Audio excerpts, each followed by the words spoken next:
The story I would like to tell you dates from more than 200 years ago.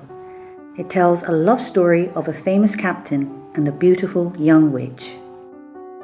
200 years ago, in a city called London, there lived a captain named John Willis. He always wore a white hat. That's why everybody called him Captain White Hat. He was well known for his services, while he always delivered his products in time and in good condition. Captain White Hat loved his job, but he also cherished a dream. He always wanted to build the fastest ship in the world so he could reach even shorter deadlines. This would really improve his status. In that same era, there also lived a young witch called Nanny Dee. She was 25 years old, but she still wore a dress that she bought when she was 12 years old. Of course, this dress was way too small now, and if she had cut it short. That's why all her friends called her Miss Cutty Sark. Miss Cutty Sark had already seen the captain many times and fell in love immediately. Whenever he set foot ashore, she hid behind barrels to sneak a peek of the beautiful captain.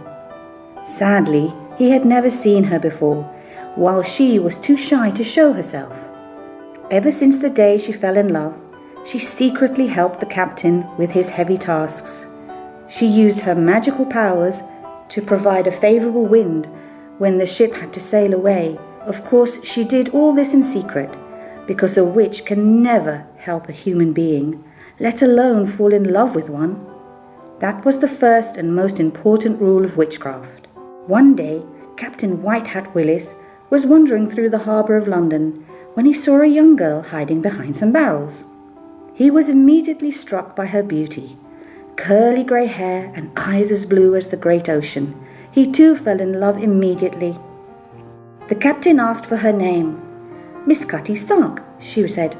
The captain knew immediately that she was a witch, but he didn't care. The captain asked her out for a drink. That night they met in a bar, where they talked for hours and drank a bottle of wine. They had the time of their lives. That's why they didn't notice another witch, Seraphine.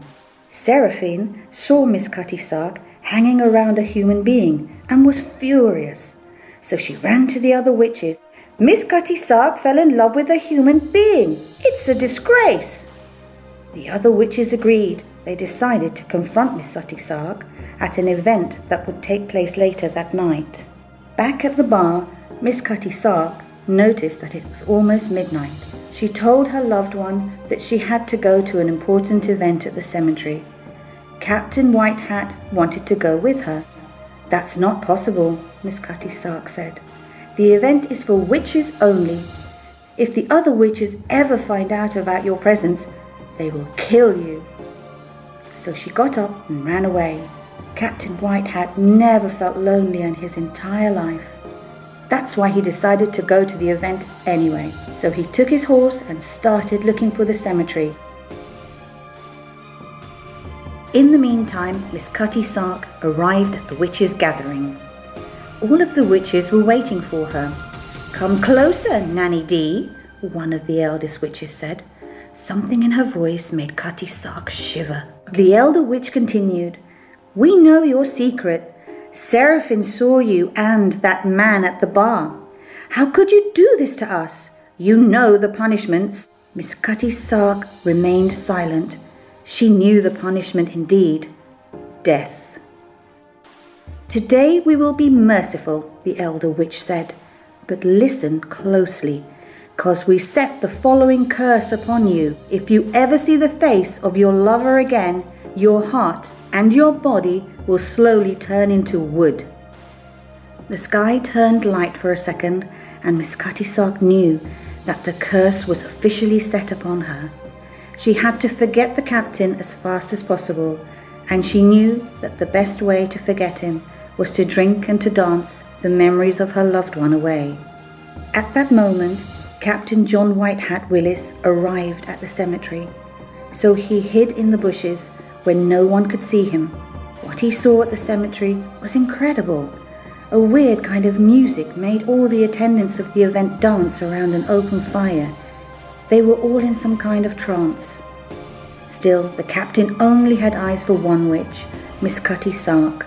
She was dancing so beautifully that the young captain couldn't help but shout, "Well done, Cutty Sark, you're the prettiest of them all." The music suddenly stopped and the captain realized what he had done. He put the love of his life in great danger, so he jumped on his horse and rode away as fast as he could. Miss Cutty Sark was furious because the cry woke her up from her trance. She heard someone call her name, but she didn't realize who it was. All she could see was a shadow riding away on a horse. She knew immediately that this shadow had woken her up from her trance, so she ran after it to scare it away. The only thing White Hat saw was a white shade running after him. He was so afraid of it that he rode to the bridge as fast as he could. He knew that the witches couldn't cross running water while they are afraid of it.